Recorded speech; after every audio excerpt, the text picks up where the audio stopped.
অনেকে বলে ছেলে সন্তান ছাড়া নাকি বংশ টিকে না, কিন্তু নবীর বংশ সারা বিশ্বে পৌঁছায় গিয়েছেন মা ফাতেমা দিয়ে।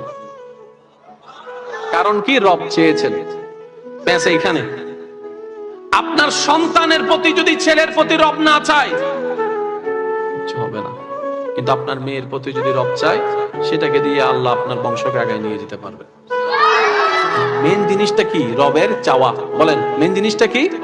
রবের চাওয়া। সেজন্য প্রত্যেকটা মা বাবার উচিত যখনই রবের দরবারে সিজদায় পড়বে সন্তানের জন্য কল্যাণের এমন দোয়া করা, আল্লাহ আমার সন্তানদেরকে তুমি ঈমানের নূর দ্বারা মালামাল করো, সুবহানাল্লাহ। আল্লাহ আমার সন্তানদেরকে তুমি তোমার পথে শেষ নিঃশ্বাস পর্যন্ত থাকার তৌফিক দান করো, সুবহানাল্লাহ। দোয়া করবেন, আল্লাহ আমার সন্তানদেরকে অতটুক সম্পদ দাও যতটুক সম্পদ থাকলে কারো কাছে ভিক্ষার হাত পাততে না হয়।